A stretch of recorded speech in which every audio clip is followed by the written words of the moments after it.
Hey, hello leaders. Hope all is well. Let me adjust this a little bit. Welcome back to another episode of Run to Your Leadership Challenges. I'm Paul Grau Jr., and this is the 316th episode. And this week, today we're continuing on with this week's challenge of mental health issues and disorders in the workplace. And today I'm going to discuss a specific disorder with you and what actions that you can take as a leader to better lead your team. So without further ado, let's click record. And basically this is a video of me recording my daily leadership podcast, Run to Your Leadership Challenges. The video is a little bit longer and you will see all the bloopers and mistakes that I make and the double takes. But I will edit down the podcast and Alexa version to be under 2 minutes, or that's the goal. So here we go. I am going to hit record. Hello leaders, and welcome to Run to Your Leadership Challenges. Hey, this whole week I'm talking about the challenge of how to successfully lead mental health issues and disorders in your workplace. Preparing yourself by learning about the various issues and disorders our team members may have is a great start to lead them in the best way possible. Mental health issues and disorders are nothing to run away from. So let's run to this challenge together all week. Yesterday I mentioned a bunch of the more common mental health issues and disorders. So today let's talk about what the Center for Workplace Health says is the most common mental health issue in the workplace, and that is anxiety disorder. This type of disorder displays an extreme level of anxiousness, fear, and worry, and can drastically reduce the person's ability to function up to his or her full potential. The American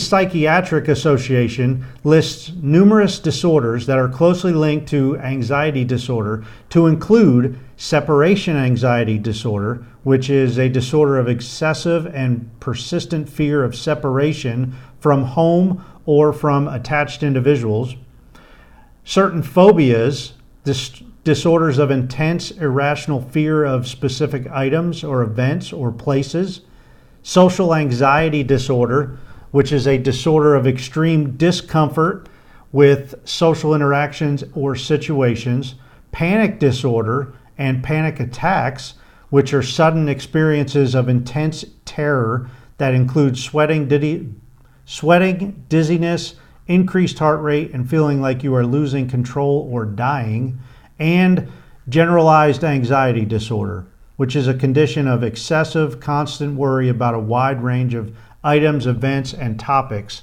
such as health, money, relationships, and everyday life. Now, one thing I want to make very, very clear here is having an anxiety. One thing I want to make very clear to everybody listening, and that is having an anxiety disorder is not a sign of personal weakness. That doesn't mean you have a bad egg or a bad team member. It just means they have some type of mental illness or some type of mental disorder. All right. The cool thing is anxiety disorder can be successfully treated with therapy and or anti-anxiety medications. And the best results are usually found when a combination of both therapy and medications is used.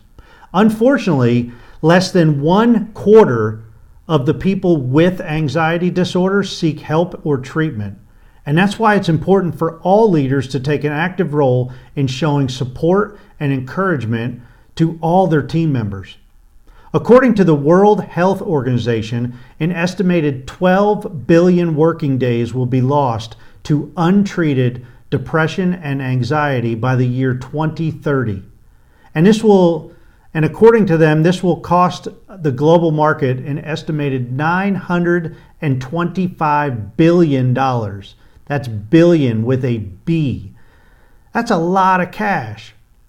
So as leaders, here are some things that we can do. First of all, educate your organization about anxiety disorders by providing content on safety boards, newsletters, info boards, and emails. You can explain the symptoms and show support and encouragement for team members to seek medical help if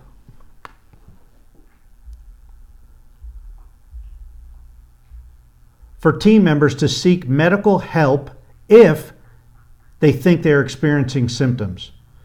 Second thing is make accommodations for team members who have known anxiety disorders. By the way, this is required by law. Anxiety disorder is protected under the ADA, the Association for Disability, or by the ADA. Let's see. And then finally, be as flexible as possible with scheduling, deadlines, procedures, and key in on your team members' strengths while minimizing the team members' work in areas with their weaknesses. Be an encourager by showing empathy and understanding towards anxiety disorders. Man, as leaders, you can't afford not to show empathy and support and understanding. Hey, that's it for today. I hope you enjoyed this episode.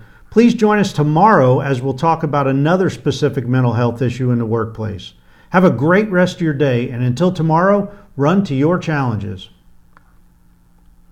Okay, man, I had a lot of snafus in there. But the thing is, I was doing a lot of reading on that one because when it comes to statistics and data, I don't want to get that wrong. I want to make sure I'm reading word for word off of these different websites that I looked and these different books that I researched this stuff in.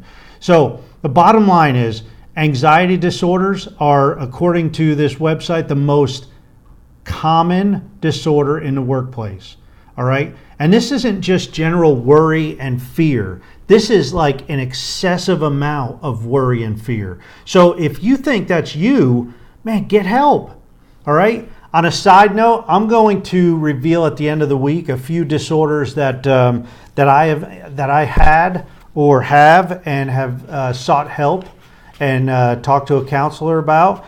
So it has really made a big difference in my life because disorders are nothing to really play around with. And it took me almost 20 years before I made the call to my doctor and said, hey, I just want to make an appointment. I went in and, when you make the appointment, of course, they're like, what's this about? What's this appointment? And I'm just like, well, I just want to talk to the doctor about, an anxiety issue or something.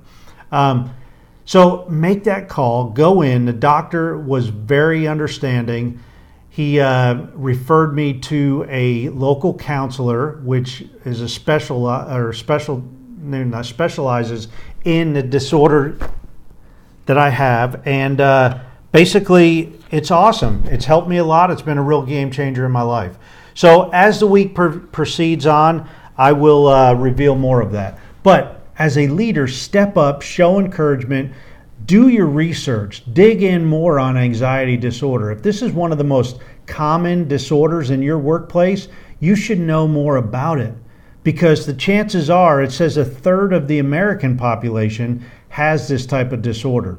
Worldwide, you saw those staggering figures, $925 billion lost in revenue due to absences and, people out of work with this type of disorder. So get control of this, learn about it, and seek out. If you notice somebody in your work area that might be displaying some behaviors like this, you can do a couple different things. You can possibly call them in, give them feedback session, and maybe refer them and say, hey, I notice you're stressed out a lot. I notice you worry a lot and you have a lot of fear and anxiety towards different things.